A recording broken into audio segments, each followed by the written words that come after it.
Oke, assalamualaikum warahmatullahi wabarakatuh, and welcome back to my YouTube channel. And in this video ya, saya akan discuss atau bahas soal terkait dengan tes formatif untuk mata kuliah statistika ekonomi untuk kode mata kuliah 4123. Nah, di modul keempat ini kita bahas terkait dengan penyebaran datanya ya. Karena kalau di modul 3 kita bahas tendensi pusat atau ukuran pemusatan data. Di sini terkait dengan penyebarannya. Ada jangkauan ya kan. Terus ada simpangan baku, ada varians ya, ada kuartil gitu ya. Nah, sekarang kita langsung aja mulai dari tes formatif 1. Perhitungan ukuran variasi yang paling kasar atau yang benar-benar dasar dan nggak bisa kita spesifikkan penjabarannya itu adalah yang B ya. Rentang atau range, atau ini bahasa kalau misalnya yang biasa kita pakai ini biasanya jangkauan ya.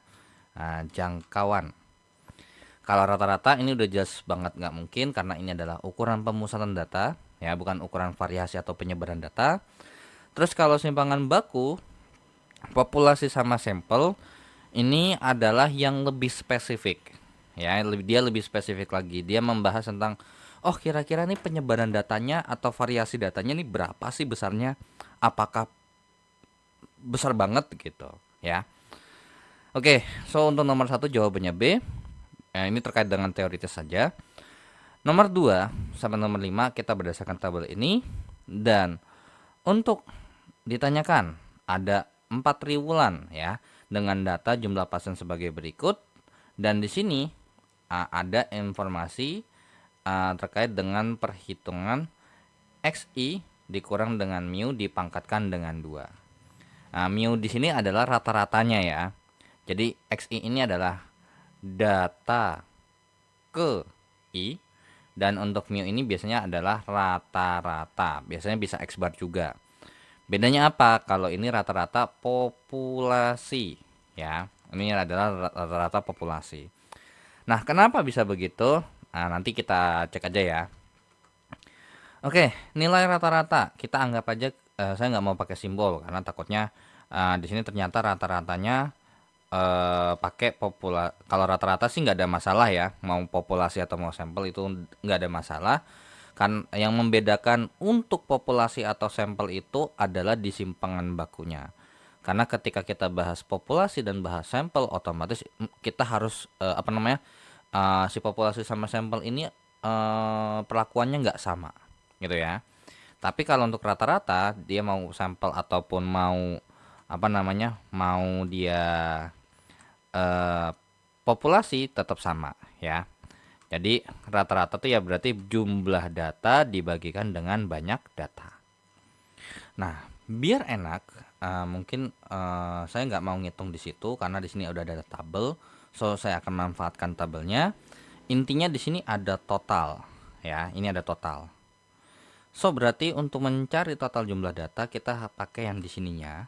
Nah, tinggal kita hitung nih. 78 tambah 65 tambah 54 tambah 83 ini berapa sih? Nah, jawabannya adalah 283. Sehingga di sini jadinya adalah rata-ratanya adalah 280 ya. Kok 283? 280. Berarti ini adalah 280 dibagikan dengan 4 karena cuma 4 triwulan yang dibahas, itu sama dengan 70. Berarti nomor 2 jawabannya adalah B. Nah, nilai dari sel nomor 3. Nah, gini. Ketika kita bahas simpangan baku, biasanya nanti ada rumus-rumus tertentu yang emang kalian jangan sampai salah pakai atau salah lihat. Karena akan berbeda. Nah, jadi untuk perhitungan untuk simpangan baku, dia mempunyai rumus seperti ini ya. Simpangan baku tuh tergantung ya. Oke, jadi hati-hati. Ketika kita bahas simpangan baku untuk populasi, nah mungkin kalau misalnya waktu pas SMA belajar statistik deskriptif terkait dengan simpangan baku kan nggak ada dibedain tuh, karena menganggap bahwa yang kita pakai itu sampel ya, atau mungkin ada beberapa yang pakai populasi. Jadi untuk si siapa nih, untuk simpangan baku itu adalah sigma kuadrat sama dengan sigma XI dikurangkan dengan mu kuadrat per N. Atau N kecil juga nggak apa-apa. Nah, terus bedanya apa sama simpangan baku sampel? Simpangan baku sampel nggak pakai sigma, melainkan dia pakai S. Dan di mana sesuai dengan yang biasa kita pakai gitu ya, yang biasa kita pakai untuk si simpangan baku ini, simpangan baku sampel ini diwakili dengan huruf S. Ya, S kuadrat sama dengan, sebenarnya mirip ya rumusnya. XI dikurangkan dengan, cuman bukan mu, X bar kuadrat per, nah bedanya di sini. Kalau misalnya di populasi N, ya berarti semuanya kepake, ya N-nya itu aja. Cuman kalau di sampel N-nya harus dikurangkan dengan 1. Nah, masalahnya adalah ketika kita bahas waktu SMA kita pakainya yang ini, ya kan? Karena nggak ada pakai N kurang 1. Cuman ketika di kuliah dia lebih dispesifikan, ya. Karena perlakuan populasi sama perlakuan sampel of course akan berbeda. So, makanya alasannya di sini udah jelas banget bahwa di sini mu itu adalah rata-rata untuk populasi, sedangkan untuk X bar adalah rata-rata sampel, ya. Oke, so nilai dari sel nomor 3. Nah, kan kita udah punya data nih. Mungkin ini X1, X2, X3 sama X4. Terus jumlah pasiennya, X1-nya kan intinya kita udah punya data nih. XI itu adalah 78, 65, 54, 83. Nah, biasanya kalau emang nggak mau ribet daripada nanti salah ngitung, biasanya dibikin tabel tambahan nih. Sebelum ngitung kuadratnya dihitung dulu dengan dikurangkan dengan rata-ratanya. Ya udah, rata-ratanya mu-nya di sini berapa kita dapat mu-nya? Ternyata kita punya informasi bahwa mu-nya ini setara dengan 70. Ya udah, kalau dikurang 70 berarti 78 kurang 70, jadi hasilnya 8. 65 kurang 70 ini min 5. Terus 54 kurang 70 min 16. 83 kurang 70 ini adalah 13. And then barulah kita cari XI kurang mu kuadratnya. Berapa nih? 8 kuadrat 64, min 5 kuadrat 25, min 16 kuadrat adalah 256, dan 13 kuadrat adalah 169. Nah, jadi dari sini sudah bisa kita dapatkan bahwa untuk sel nomor 3 itu diwakili oleh yang di bagian sini nih. Ya, ini sel nomor 3 nih. So, jawabannya untuk nomor 3 adalah yang A. Nah, ternyata data ini sebenarnya mempermudah. Mempermudah kenapa? Sebenarnya nomor 2 kita nggak perlu cari total daripada si 78 sampai 83 ini. Terus dibagi 4, nggak perlu. Kenapa? Coba deh baca kalimatnya. Di sini sudah dikasih tahu bahwa kalau dikurang terus dipangkatkan 2, ya, dipangkatkan 2, itu jawabannya adalah 64. So, sebenarnya boleh kalau misalnya kalian mau pakai definisi seperti ini. XI kurang mu kuadrat sama dengan 4. Nah, tapi karena kita nggak tahu nih, kan kalau misalnya kita mau XI kurang mu, otomatis atau ya XI kurang mu berarti bisa plus minus 8. Karena kalau yang tadi kita lihat nih ternyata minus ini juga bisa dipakai loh, ya kan? Ya udah, berarti 78 dikurang berapa sih hasilnya 8? Atau 78 kurang berapa nih? Kalau dihasilin hasilnya min 8. Sedangkan di sini kita mendapatkan mu-nya ini sebesar 70, sedangkan kalau di sini mu-nya itu sebesar 78 dikurang berapa nih? Nah, ini dikurangkan dengan 86. Tapi ternyata 86-nya nggak ada. Nah, jadi mungkin nggak sih kalau emang 86-nya ada? Mungkin aja. Karena ingat di sini untuk mencari, makanya untuk mencari rata-rata kita ikutin aja alur mainnya aja kayak biasa. Jumlah data dibagi dengan banyak data, ya. Oke. So, nomor 4. Tinggal kita masukkan aja ke rumusnya. Simpangan baku berarti pakai yang sigma kuadrat ya. Sigma kuadrat sama dengan, nah kita butuh Nah, ini hati-hati ya. Ini bacanya adalah dikurangin dulu, baru dikuadratkan, baru dijumlah. Ya, hati-hati. Jadi, untuk mencari sigma ini berarti kita cari dulu hasil pengurangannya, terus habis itu dikuadratkan, baru dari hasil masing-masing kuadrat itu baru dijumlah. Ya. Sehingga di sini kan tadi kita udah ganti ya. Di sini jadi 25. Berarti and then kita hitung nih. 25 tambah 64 tuh berapa ya? 25 tambah 64 atau 64 tambah 25 tambah 256 tambah 169. Hasilnya adalah 514. Ya. Berarti jadinya 514 per. Nah, karena kita pakai populasi, berarti bawahnya langsung 4 aja. Berarti sigma kuadrat sama dengan 514 dibagi dengan 4. Jawabannya adalah 128,5. Tapi ingat, beda ya, hati-hati ya. Kalau untuk ini sebenarnya mungkin langsung saya pakai akar aja ya. Karena kalau untuk yang kuadrat itu adalah varians atau ragam. Kalau simpangan baku itu harus diakarin dulu ya. Jadi mungkin langsung aja ya. Ini langsung kita dalam bentuk akar aja. Akar daripada ini, terus akar ini berapa, sehingga sigmanya kita dapat akar dari 128,5 yang hasilnya 120-an ya cuman yang A doang. Dan kalau kalian cek di kalkulator emang bener kok, jawabannya nomor 4 itu adalah yang A. Itu adalah 11,3.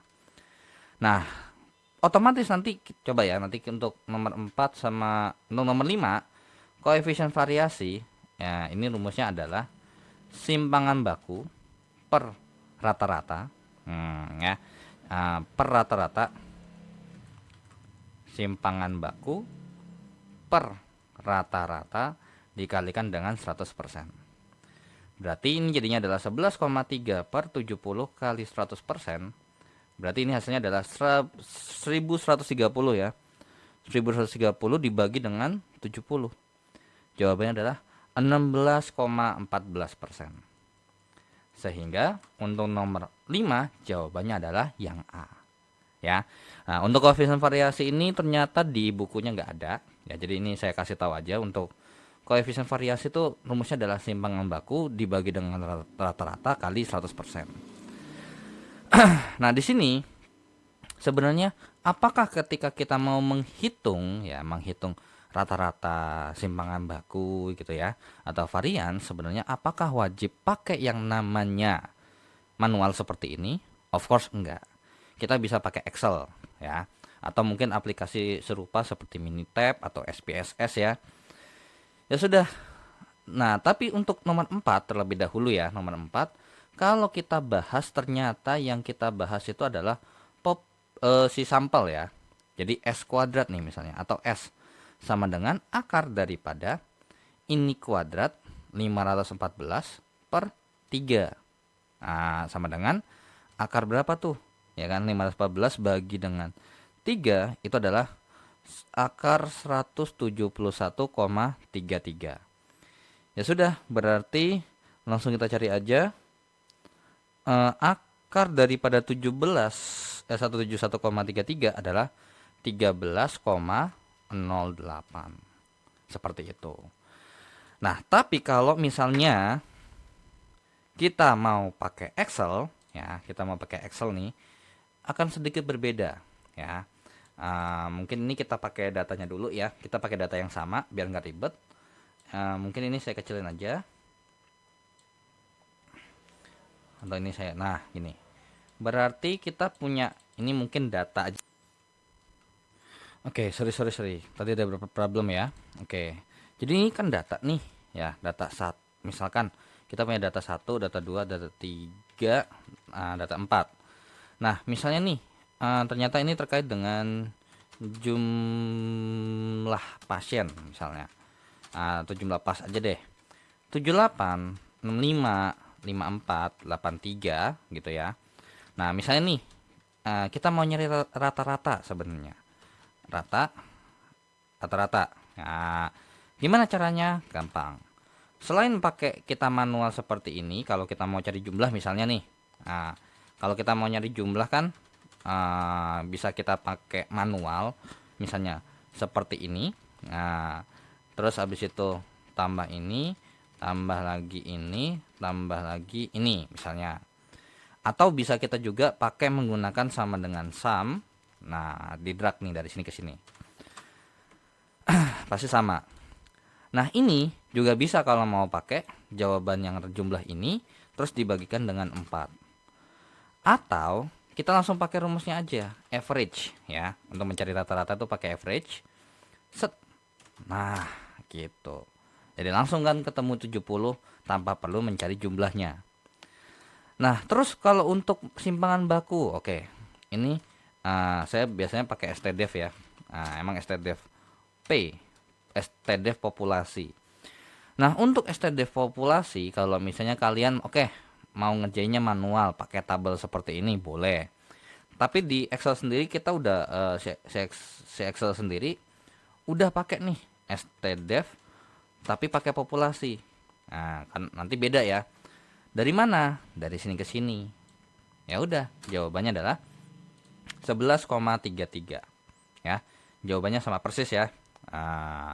Sedangkan kalau misalnya kalian mau cari stdef, tapi kalian mau pakainya nyarinya yang sampel nih misalnya S-nya sampel.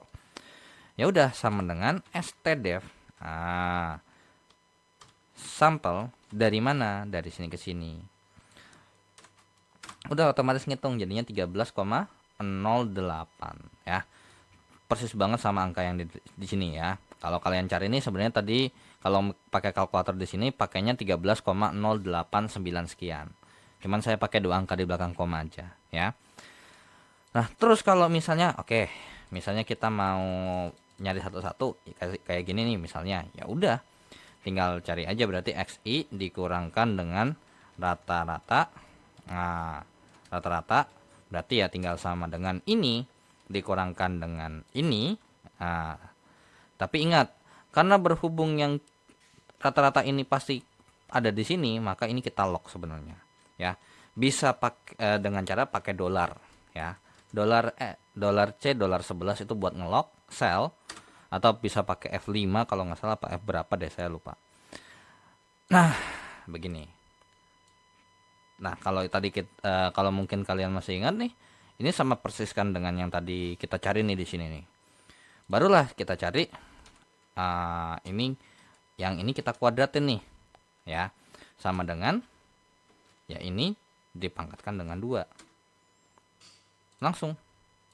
Nah, udah habis itu kita cari jumlahnya di sini sama dengan sum set. Nah, udah habis itu kalau misalnya kita tadi mau pakai manual sama dengan SQRT atau square root ya. SQRT atau square root daripada ini kita bagi dengan 4 ya, karena n-nya kan 4.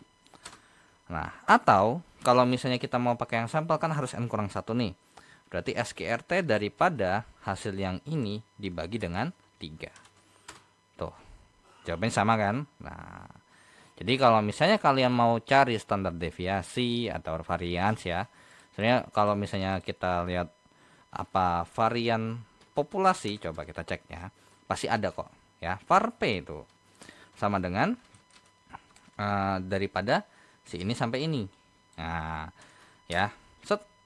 Nah, coba nih 128,5 kan. Nah, kalau kita pakai var S berarti varian sampel. Berarti otomatis jawabannya adalah 171,33. Tuh. Sama kan ya. Nah, jadi terbukti kalau misalnya kita ngitung manual sama hitung pakai software hasilnya sama aja ya. Jadi kalau untuk sampel sama populasi harus hati-hati ya. Oke, so itu untuk tes formatif pertama ya, terkait dengan yang namanya menghitung rata-rata, simpangan baku atau varian, sama koefisien variasi ya, sama cara perhitungan kalau kita menggunakan yang namanya aplikasi atau software Microsoft Excel ya.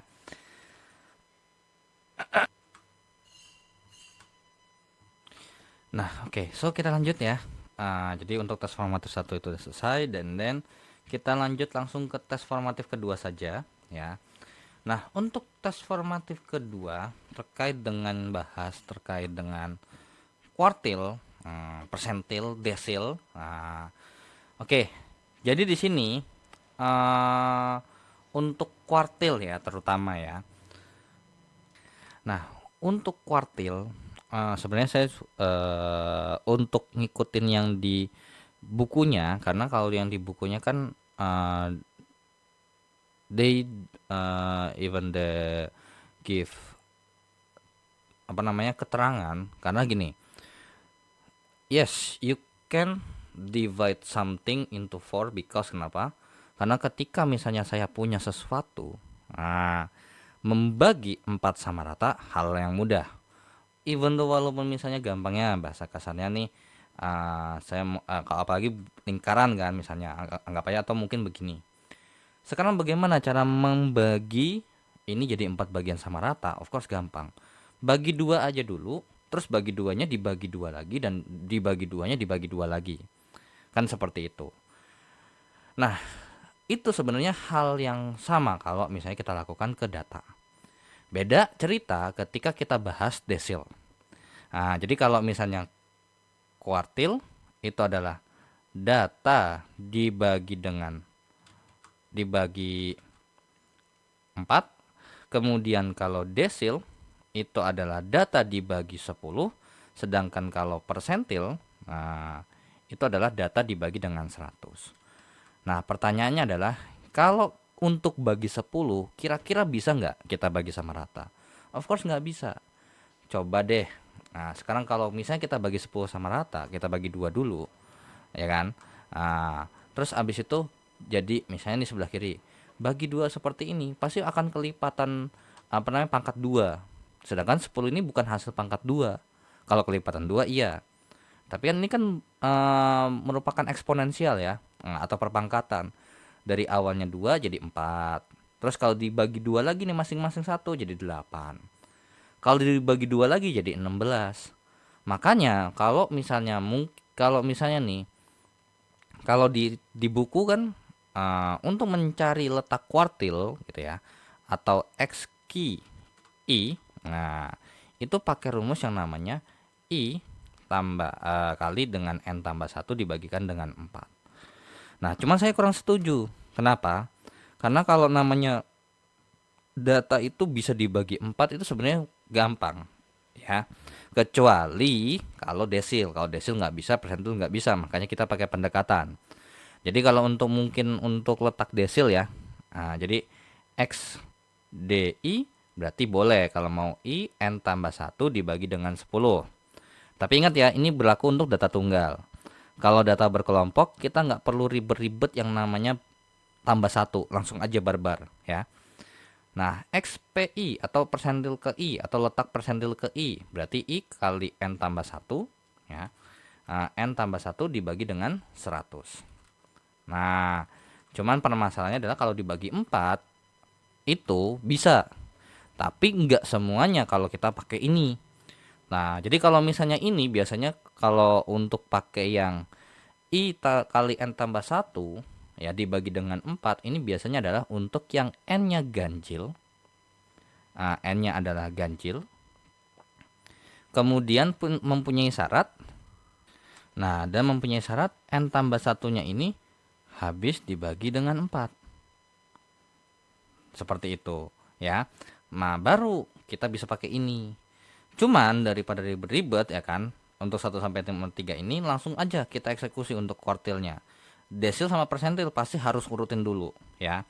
Karena kalau misalnya kita mau dapat tahu letaknya di mana, tapi kalau nggak urutan ya nggak make sense ya. Nah, tapi ternyata di sini sudah urutan ya. Ini udah urutan nih ya, udah urutan. So langsung saya pakai aja. Dan untuk soal nomor 3 terkait dengan kuartil, nah ingat, ini ada berapa data? 2, 4, 6, 8, 10, 11. Oke, kita punya 11 angka, ya kan? Nah, kalau misalnya kita punya 11 angka, and then kita bagi itu menjadi dua bagian sama rata, bisa. Berapa? 5 angka di kiri, 5 angka di kanan, tengah-tengahnya ada angka tersendiri. Jadi ini 1 sampai 5, ini 6, ini 7 sampai 11. Artinya apa? Berarti mediannya atau Q2-nya itu ada di data ke-6. Nah, terus lanjut laginya gimana? Ya gampang. Dari 5 data ini, kalau misalnya kita bagi menjadi 2 bagian sama rata, gimana? 2 kiri, 2 kanan. 1, 2, 3, 4, sampai 5. Yang artinya apa? Ya, betul sekali. Berarti kuartil satunya ini ada di data ke-3. Begitu juga untuk yang di sebelah sini. Kalau ini kita bagi sama rata, berarti ada dua kiri, ada 2 kanan. Yang dimana berarti 2 kiri 2 kanannya ini 6, ini 7 sampai 8, tengah-tengahnya ini adalah 9, 10 sampai 11. Berarti apa? Letak kuartil 3-nya ada di data ke-9. Ya udah, data ketiga itu adalah Q1, ini adalah Q1. Terus habis itu untuk ya, data ke-6 itu adalah Q2-nya atau median. Terus ini adalah data atau kuartil ke-3. Sehingga di sini sudah bisa terjawab langsung, yaitu adalah nilai kuartil satunya adalah data ketiga, yaitu adalah 69 ya. Soalnya kenapa? Karena gini, kalau misalnya data bagi 4 itu sama rata bisa ya. Ingat ya. Jadi kita nggak usah pakai yang namanya pakai rumus yang ini. Tapi kalian bisa langsung aja konfirmasi ke tutornya atau mungkin ya tutornya, baik itu cuman kalau mungkin ini ikut TMK of course nggak bakal bisa. Yang bisa hanyalah kalau emang yang ada ikut tutorial online ataupun tutorial tatap muka atau tutorial webinar. Nah, kalian bisa tanyakan kira-kira untuk kuartil ini kira-kira apakah emang kita ngikutin apa yang ada di buku ya, yaitu adalah pakai rumus yang ini wajib, mau dia ganjil, mau dia genap, sabodo teing ya, bodo amat. Cuman soalnya gini, kalau kalian cari itu di Google untuk kuartil ya, untuk kuartil itu dispesifikan. Kalau ganjil ada sendiri rumusnya, tapi kalau untuk yang genap itu pun ada rumusnya. Cuman menurut saya kalau kuartil itu nggak usah pakai rumus sebenarnya. Kita bisa akalin dengan cara seperti ini. Kita punya angka berapa banyak, kita bagi 2 dulu. Nah, yang di sebelah kiri dari angka berapa sampai angka ke berapa? Terus apakah di tengah-tengahnya ini adalah merupakan satu angka aja atau mungkin ada di antara 2 angka? Terus lanjut lagi nih. Nah, terus yang dibagi di kiri dibagi 2 lagi. Di kanan dibagi 2 lagi. Sehingga kita mempunyai 4 bagian sama rata. Seperti itu ya. Oke. So untuk yang di kuartil itu kurang lebih seperti ini. Nah, barulah kita ke desil ya, ke nomor 4. Nah, untuk keempat karena kita desil ini kita nggak bisa kita bagi 10 sama rata ya, karena kalau misalnya datanya cuma 11 gimana cara bagi 10 sama rata kan nggak bisa. Jadi kita harus cari dulu nih XDI atau berarti D5 berarti sama dengan, nah I-nya itu ngikutin ini ya, yang ada di sini. Berarti 5 kali 11 tambah 1 dibagi dengan 10 berarti jadinya adalah ini coret 1, ini coret 2. Jadinya ini berarti sama dengan 12 bagi 2 adalah 6 ya. Jadi ini adalah X6 ya, alias data ke-6. Berarti D5 ada di X6. Ya udah, data ke-6 di mana? Ya, X6-nya ini jawabannya adalah yang 1 2 3 4 5 6, yaitu adalah 78. Ternyata desil kelimanya ini sama kayak kuartil kedua ya. Oke, nomor 2 jawabannya adalah B. Nomor 3. Nah, nomor 3 ini nomor 2 ya, ini nomor 2. Ini nomor 2, ini nomor 3 dan sekarang kita ke nomor 4 yang dimana menanyakan persentil. Ya udah, letak persentilnya ya, letak persentilnya itu adalah berarti P70 ya. Berarti 70 kali 11 tambah 1 per 100. Sehingga di sini kita hitung berarti ini jadinya 7, ininya hasilnya adalah 10. Dan kalau misalnya kita hitung, ini hasilnya adalah data ke 12 kali 7 tuh 84, jadi 8,4 ya. Nah, berarti persentil kelima ada di X 8,4. Wah, kalau kayak gini gimana nih? Nah, gini caranya ya.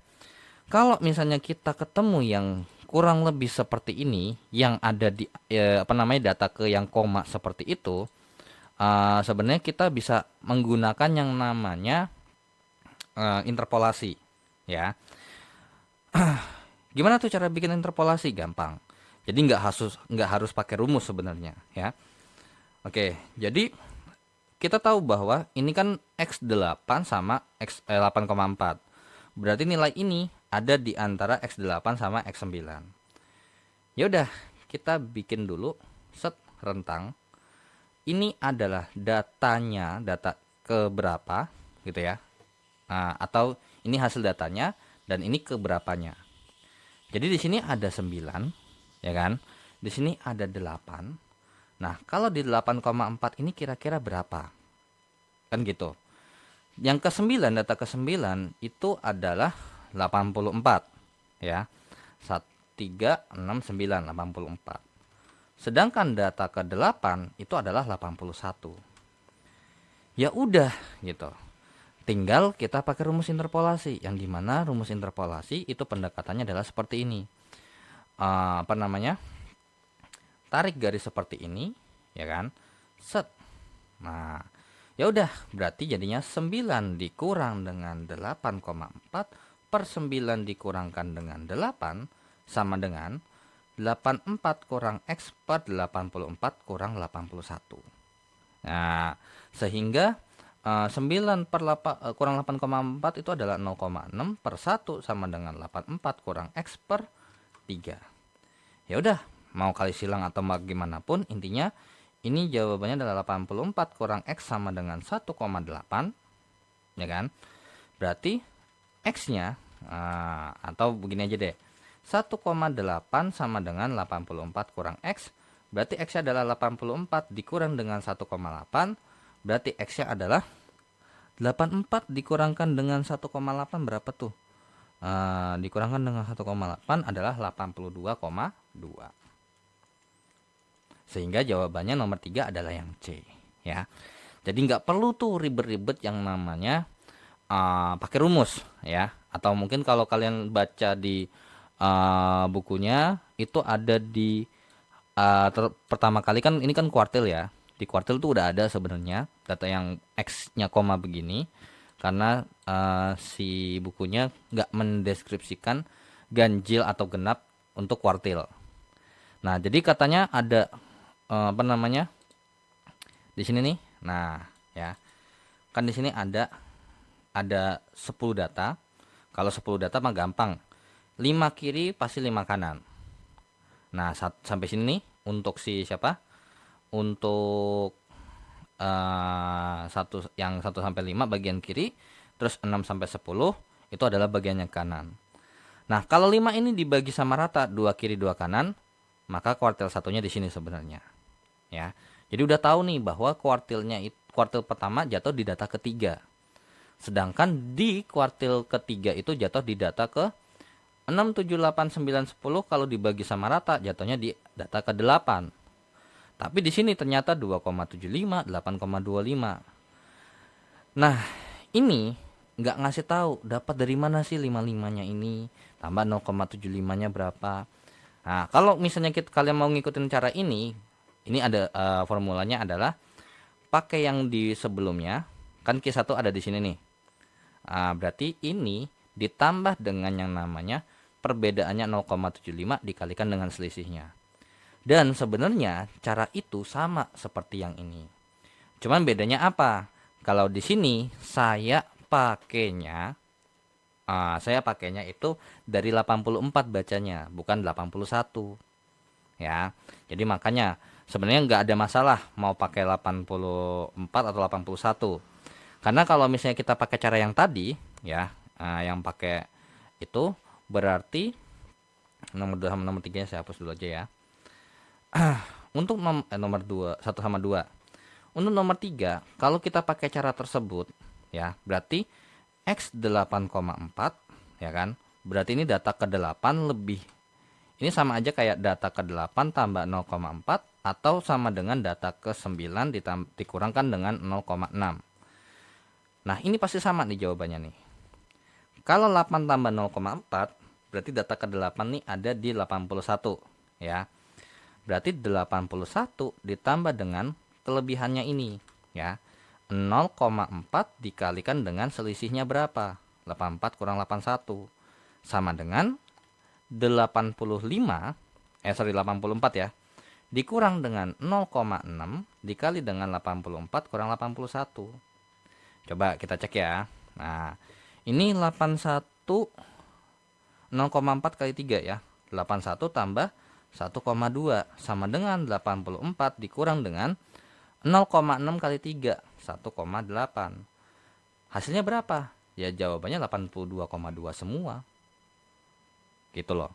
Jadi daripada kalau misalnya jadi gini, angka yang di sini, angka yang ada di sini ngikutin yang ini ya. Set 0,4. Kalau yang ini di sini, jadi ngikutin minusnya ya. Mungkin saya pakai plus sama minus sekaligus deh. Nah, ini 0,4. Kalau di sini minus 0,6 ya di sini pakai minus 0,6. And then untuk 84 kurang 81 itu kita pakai berdasarkan informasi yang ada di soal. Ada di mana sih gitu ya. Ini kan berarti data ke-9 kurang data ke-8. Ini data ke-9 dikurangkan dengan data ke-8 ya. Tapi kalau emang nggak mau ribet seperti ini adalah cara umum yang kalau misalnya kalian bisa pakai gitu ya. Jadi ini adalah interpolasi yang dimana sebenarnya enggak cuman untuk kasus ini aja bisa dipakai. Kalau kalian masih ingat, ini sebenarnya serupa dengan rumus yang kalau kalian belajar waktu IPA terkait dengan apa namanya perbandingan termometer yang enggak punya skala, kalian bisa pakai rumus interpolasi seperti ini kok gitu. Bahkan pendekatan akar, misalnya nih, akar 4 tahu 2, akar 9 3, akar kuadrat ya. Kalau akar kuadrat dari 8, kira-kira berapa koma berapa sih? Kita juga bisa pakai pendekatan seperti ini ya. Jadi rumus interpolasi itu biasanya digunakan untuk mencari kira-kira di sekian koma sekian ini itu kira-kira nilainya pendekatannya berapa sih gitu ya. Sehingga ternyata disimpulkan bahwa nomor 3 ini walaupun mau pakai yang ini atau mau pakai yang interpolasi, jawabannya adalah 82,2. Sehingga nomor 3 jawabannya adalah yang C. Oke, kita lanjut ke soal berikutnya. Oke, so kita hapus untuk nomor 1, 2, dan 3-nya untuk tes formatif kedua. Dan kita akan lanjut ke 2 soal terakhir ya. Nah, untuk 2 soal terakhir ini kalau untuk terkait dengan data berkelompok, ini of course gampang sebenarnya. Karena baik desil maupun persentil maupun kuartil itu mempunyai pola rumus yang sama. Nah, kalau misalnya kita bahas data ke-nya ya, atau letaknya ya. Untuk letaknya sendiri, untuk Ki I, untuk Ki I ya, berarti rumusnya adalah I kali N per 4 atau I per 4 kali N. Kalau DI berarti I per 10 kali N ya, tanpa ada embel-embel ditambah ataupun dikurang ya. Karena namanya rentang ini atau punya data berkelompok seperti ini kita nggak bisa predik itu 100% ya. Karena kan kita nggak tahu data aslinya seperti apa. Ini berarti I per 100 dikalikan dengan N. Tinggal cari nih nanti datanya ada di mana, di kelas berapa. Barulah untuk mencari rumusnya atau mencari hasilnya, kita bisa menggunakan yang namanya rumusnya mirip sebenarnya. Ki sama dengan TB, tepi bawah kuartil yang keberapa, ditambah dengan I per 4N, dikurangkan dengan sigma FQ1, QI, berarti frekuensi kumulatif sebelum kelas Q1 atau Q berapa dibagi dengan frekuensi kuartilnya itu sendiri dikalikan dengan panjang kelas Untuk desil ya sama, rumusnya sama persis. Bedanya apa? Bedanya cuma di sini nih. Bedanya cuma di sini doang. Sama angka-angka di sini aja lah ya. DI berarti TB DI tambah.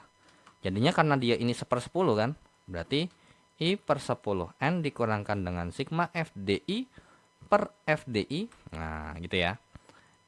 Frekuensi kelas D-nya sendiri dikalikan dengan C. Dan untuk persentil berarti TB persentil keberapa ditambahkan dengan 1 I per 100 kali N dikurangkan dengan sigma atau frekuensi kumulatif sebelum kelas persentilnya itu sendiri dibagi dengan frekuensi kelas persentilnya itu sendiri dikalikan dengan C. Nah, kalau dilihat nih rumusnya serupa kan, bahkan mirip banget, cuman bedanya di bagian sini aja nih ya. Nah, cuman kalau dari datanya ini saya agak sedikit bingung ya. Karena datanya biasanya kan kalau namanya data ada interval kelas begitu, biasanya apa namanya atau kelas intervalnya ini merupakan bilangan bulat, ya kan? Eh, jadi entah itu adalah tepi bawahnya langsung atau bukan. Jadi nanti kita coba dulu ya. So langsung kita coba dulu aja untuk nomor 4 ya. Untuk nomor 4 berarti letak desil 1 ya, desil 7. Berarti letak desil ke-7 berarti jadinya 7 kali. Nah, kita cari dulu nih. Ternyata total frekuensinya atau total banyak orangnya adalah 5, 9, 12, 14. Nah, ya udah, berarti 7 dikali dengan 14 per 10. Nah, berarti ini adalah 7 108 berarti ada di 10,8 ya harusnya ya. Benar nggak sih? Oke, berarti ini adalah 108 berarti 10,8. Ya udah, berarti data ke 10,8 itu ada di mana sih? Nah, ya kan? Atau mungkin 11 atau 10. Nah, makanya di sini agak sedikit rancu kalau misalnya kita letaknya koma gitu kan. Letaknya aja udah koma. Sedangkan ini bukan model yang satuan gitu kan. Jadi kita nggak bisa predik kayak atau misalnya kita pakai pendekatan interpolasi. Karena 10,8 ya berarti ada di antara 10 sampai 11. Ya semoga aja gitu ya 10 sampai 11-nya itu ada di kelas yang sama gitu ya. Ya udah berarti kelas pertama ada frekuensinya 1 berarti ini adalah dari untuk nomor 1. Terus ternyata ada 4 data berikutnya sehingga kalau ditotalin ini 5 ya karena ini frekuensi kumulatif. Berarti karena kita punya 4 data berikutnya berarti ini adalah data kedua sampai data kelima. Ini 6 sampai 9 ya kan. 6, 7, 8, 9 punya 4 data. Terus ini 10 sampai 12 dan ini adalah 13 sampai 14. Dan ternyata untuk letak kelas daripada desil 7 di antara 10 sampai 11 atau 10,8 itu ada di kelas yang ke-4 ya. Ini adalah D7-nya. Ya udah, berarti D7 sama dengan TBD7 ditambah dengan 7 per 10 kali 14 dikurang dengan frekuensi total sebelum kelasnya dia. Udah ketemu nih, udah langsung dihitung 9 ternyata. Jadi kalau misalnya ini kalau dihitung hasilnya 9 ya. Ya udah, berarti dikurangkan dengan 9 per frekuensi kelasnya itu sendiri yaitu adalah 3 dikalikan dengan panjang kelasnya dari sini ke sini itu berapa sih kira-kira ya kan. Nah, panjang kelas itu kan ingat ya, sebenarnya bisa batas bawah bisa tepi bawah yang dipakai. Ini ke sini bedanya 4 ya, berarti ini dikalikan dengan 4 sehingga D7 sama dengan tepi bawah ya. Atau mungkin ini saya tulis dulu aja ya, berarti 7 per 10 7 per 10 kali N dikurangkan dengan sigma F D7 per FD7 dikalikan dengan C. TBD7 ini udah langsung tepi bawah ya, saya pakai misalnya adalah 66,5. Nah, 66,5 ditambah dengan, nah ya sudah, langsunglah kita cari, langsung kita pakai kalkulator saja. Berarti 66,5 ditambah dengan Ini tadi kan 10,8 nih. Dikurang dengan 9 pasti hasilnya adalah 1,8. Dibagi dengan 3 dikalikan dengan 4. Berarti D7-nya adalah 66,5 ditambah berapa nih? 1,8 dikali dengan 4 terus dibagi dengan 3. Hasilnya adalah 2,4. Berarti ini jawabannya adalah 68,9. Waduh, ya kan? Waduh, kok bisa beda nih jawabannya nih? Sorry. Ini ternyata 9,8 ya, sorry. Berarti ini jadinya adalah 0,8. Nah, loh. Berarti kalau misalnya ini 9,8 dan pas kita hitung berarti ada di antara 9 sama 10. Loh, jadinya letak di 7-nya ada double dong, ada dua kemungkinan. Ya. Nah, ini kalau dihitung berarti jadinya adalah 0,8 kali 4 dibagi dengan 3 adalah 1,067 ya. Atau 1,1 deh ya, 1,1. Jadinya adalah 67,6. Oh, ternyata ada nih. Nah, tapi kalau misalnya kita berkaca seperti itu, berarti ini bisa juga dong kalau pakai 62, ya kan? Kita coba ganti. Kalau misalnya pakai 62,5 karena masuknya ke kelas yang ketiga. 62,5 tambah dengan 0,8 per. Nah, berarti kan 9,8 ya kan? 9,8 dikurangkan dengan 5. Nah, ini 98 dikurangkan dengan dikurangkan dengan 5 dibagi dengan kelasnya dia sendiri adalah 4 dikalikan dengan 4. Coret-coret. Jadinya berarti 62,5 ditambah dengan 4,8. Ternyata jawabannya adalah 67,3. Oh, berarti emang kalau pas kita cek nih pakai data yang kelas ketiga, ternyata emang ada di untuk nilai desilnya itu ada di data atau kelas ke 4 ya. Karena ada di 67,3 ini ada di kelas yang 66,5 sampai 70,5 ya. So, untuk kalau begitu berarti kalian harus double check ya, berarti mau nggak mau. Tapi kalau misalnya emang kalian berani taruhan ya, kalau 9,8 berarti kalian bulatkan ke atas, jadinya data ke 10 ya. Cuman ketika pas menghitung di sini jangan langsung pakai 10, nggak boleh ya. Tetap masukin adalah 9,8 ya. Atau 7/10 kali 14. Oke, itu untuk nomor 4 ya. Nah, lanjut ke nomor 5, nomor terakhir untuk tes formatif kedua ya, di modul keempat. Berarti ini kita cari dulu nih, letak persentil. Letak persentil 85.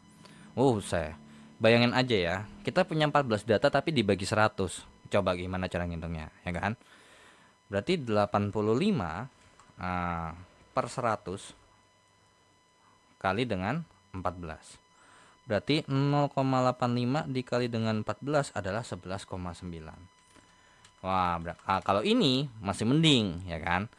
You mau bikin kelas ke-12 atau misalnya mau bikin X12 boleh. Atau mau bikin X11 juga boleh. Kenapa? Karena ternyata letak persentil 85 ini ada di 11,9, ada di sini juga loh ternyata. Nah, ya, ada di sini juga ternyata. Dan pas banget 11,9 kan ada di antara data ke-10 sampai data ke-12. Ya udah, berarti persentil 85 sama dengan tepi bawah dari kelas persentil 85 ditambah dengan 85 per 100 kali N dikurang dengan sigma frekuensi daripada si persentil 85 dibagi dengan frekuensi persentil 85 nya itu sendiri dikalikan dengan C. Berarti 66,5 ditambahkan dengan 11,9 dikurangkan dengan 9 per 3 dikalikan dengan 4. Berarti persentil 85 sama dengan 66,5 ditambahkan dengan 2,9 kali 3 dibagi 3 kali 4. Maka 66,5 ditambah dengan 2,9 kali 4 terus dibagi dengan 3. Jawabannya adalah 3,87. Nah, ini kalau dihitung berarti berapa nih? 66,5 ditambah dengan 3,87 adalah jawabannya adalah 70,37, atau jawaban yang mendekati di pilihan gandanya adalah yang C, 70,4 ya. Oke, so kira-kira ada nggak sih gitu ya untuk mencarinya? Nah, tapi ternyata emang di bukunya nggak dibahas. Toh juga kalau misalnya untuk letak persentil, nah ternyata untuk mencari kuartilnya atau desilnya atau persentilnya, ya emang kita mau nggak mau harus pakai data yang mentah. Udah kita nggak bisa pakai data berkelompok ya. Jadi kalau misalnya mungkin kita pakai misalnya nih, misalnya kita punya data ya, misalnya tadi datanya, wait, untuk tadi datanya tuh kalau nggak salah, oke, misalnya nih, saya punya angka, ada 11 angka ya.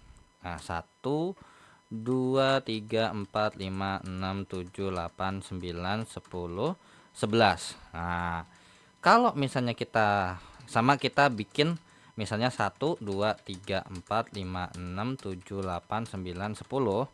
Nah, of course kan ketika kita bahas untuk yang namanya si siapa nih? Nah, untuk yang di atas nih yang kita punya 10 data, otomatis kalau misalnya kita punya 10 angka di sini, otomatis kita bagi dong 5 kiri 5 kanan. Ternyata 5 kiri sama 5 kanannya tuh udah masuknya begini. Ini adalah 5 yang bagian kiri dan ini adalah 5 yang bagian kanan. Kan gitu. Nah, setelah itu barulah dari yang ini kita bagi lagi. Berarti jadinya adalah 2 kiri, 2 kanan. Sehingga kita peroleh bahwa Q1-nya ini adalah data ketiga, yaitu jawabannya adalah 3. Kemudian untuk Q2-nya itu adalah data ke-6, yaitu jawabannya 6. Dan kemudian untuk ini, dari 5 data yang di sebelah kanan, kita bagi lagi 2 kiri, 2 kanan. Sehingga ini adalah Q3-nya sama dengan data ke-9 yang jawabannya adalah 9. Ya. Oke. Jadi di sini 1 sampai 5 ini adalah 7 sampai 11. Ya, sesuai ya dengan yang tadi saya katakan bahwa 1, 5, 6, 7 sampai 11. Yang ini 1 sampai 2, terus ini 3, terus yang 2 yang R ini 1 sampai 2, ini 4 sampai 5, 3-nya ini adalah kuartilnya. Kalau yang ini 7 sampai 8, ini 10 sampai 11. Nah, sebenarnya bisa nanti ya. Ini kita coret-coretan dulu. Nah, sekarang dengan cara yang sama, kalau misalnya nih, oke, mungkin ini saya pindahin dulu aja ya.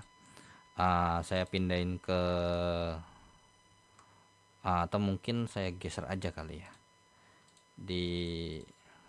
Oke, di bawah sini nggak apa-apa deh, harusnya cukup. Nah, kalau misalnya kita pakai kalau 10 data, gimana tuh?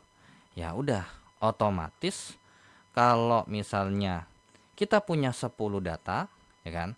Kita punya 10 data. Nah, kita punya 10 data. Ini 11 angka ya. 11 angka. Kalau 10 data, otomatis kita akan membagi 5 kiri dan 5 kanan sama rata. Ya kan? 5 kiri dan 5 kanan sama rata. Yang dimana 5 kirinya adalah 1 sampai ke 5, dan untuk yang 5 yang kanan adalah 6 sampai 10. So, makanya di sini adalah letak Q2-nya yang dimana data ke-5 sama data ke-6 dibagi dengan 2, jawabannya adalah 5,5.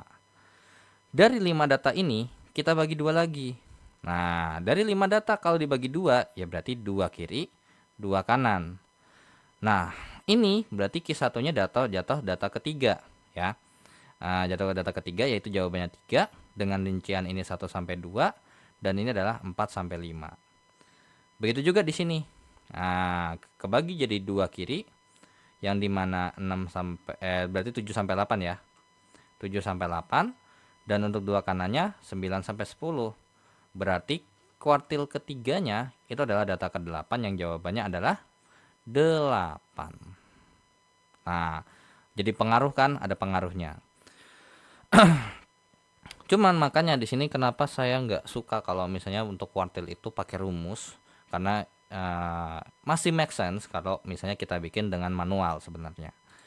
Nah, sekarang coba kita pakai kuartil, pakai rumus kuartil ya. Sama dengan kuartil gitu ya. Oke, so untuk ini kuartil 1, kuartil 2, kuartil 3. Ini untuk kita cari untuk kuartilnya aja ya. Sebenarnya kalau untuk kuartil 1, kuartil 2, kuartil 3, yang dimana adalah agak sedikit beda ya. Karena di sini untuk kuartil ini ada dua, ada yang INC sama ada yang EXC. Kemungkinan besar INC itu khusus yang untuk data berkelompok. Nah, karena ini kita anggap dia ini data tunggal ya kan. Kita anggap ini data tunggal, maka kita pakai kuartil yang EXC aja. Kita pilih dari mana ke mana, dari sini ke sini nih. Terus kita mau kuartil yang berapa? 1 apa 2 apa 3? 1. Kalau kuartil 1. Nah, sehingga ini langsung kita sebenarnya ini kalau kita mau bikin ke bawah nggak bisa otomatis ya, kecuali kalau mau kita kunci aja dia dengan pakai dolar. Nah, dolar nih, ini kita pakai dolar. Nah, tinggal kita rubah ini angka 2 karena emang kita maunya cari kuartil 2. Terus ini adalah kuartil 3. Ternyata jawabannya sama ya. Kuartil 1-nya 3, kuartil 2-nya 6, kuartil 3-nya 9. Begitu juga untuk yang di sini. Mungkin kita pakai kopas aja. Bedanya adalah ini datanya dari 21 ya. Ini dari 21. Ini ke 21. Ya sudah, 2,75. Nah, disinilah bedanya apa namanya? Kalau misalnya kita pakai ini sampai ke L aja ya. Sampai ke L aja. Nah, ternyata kalau misalnya kita pakai ini, dianggapnya adalah mau yang 10, mau yang 11 ya. Jadi kalau misalnya kita pakai data yang data yang mau ganjil sama genap ya kan. Ternyata kalau misalnya di Excel ini kayaknya menganut pikiran yang kayak tadi. Jadi I don't care mau ganjil mau genap gitu ya. Coba deh. Kan kalau misalnya kita mau pakai X Q I itu kan berarti I kali N tambah 1 dibagi dengan 4. Berarti X Q 1 misalnya. Berarti 1 kali 10 tambah 1 dibagi dengan 4. Sehingga ini jawabannya adalah 11 dibagi dengan 4. Itu 11 bagi dengan 4 adalah 2,75. Ya kan? Ya udah, berarti mungkin ini saya ganti aja ya warnanya. Nah, kalau misalnya kita mau nyari Q1-nya berapa, berarti kan pakai rumus interpolasi kan. Set. Oke. Ternyata kuartil satunya tuh ada di sini ternyata. Kalau kita pakai rumus yang ini. Berarti kalau misalnya I-nya ini adalah data kedua sama data ketiga, ya kan? Terus ini adalah data hasilnya ini adalah ini 2, ini 3. Sekarang yang ditanya adalah kalau ini letaknya adalah 2,75, kira-kira ini berapa? Ya udah pakai kayak tadi. Atau mau pakai rumus yang satunya lagi ya, yang langsung jawabannya misalnya Q1 sama dengan 2 tambah kelebihannya adalah 0,75 dikalikan dengan 3 kurang 2. Maka jawabannya adalah 2,75. Kalau mau pakai rumus interpolasi, itu diizinkan, ya nggak ada masalah.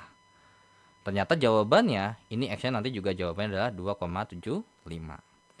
So, berarti dari sini kita simpulkan bahwa ya Excel pakai sistem yang I don't care dia mau ganjil mau genap sabodating. Jadi kalau kemungkinan besar nih, kalau yang berdasarkan di bukunya ya atau di BMP-nya atau bahan ajarnya, ternyata pakai yang sistem seperti ini ya, pakai sistemnya Excel lah. Jadi ternyata pas kita cek, oh ternyata bisa loh, ternyata kalau mau cari kuartil pakai Excel dan emang terbukti kan gitu ya. Oke, kalau misalnya desil bagaimana? Ada nggak sih? Gitu ya. Nah, kalau untuk mencari desil itu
shit.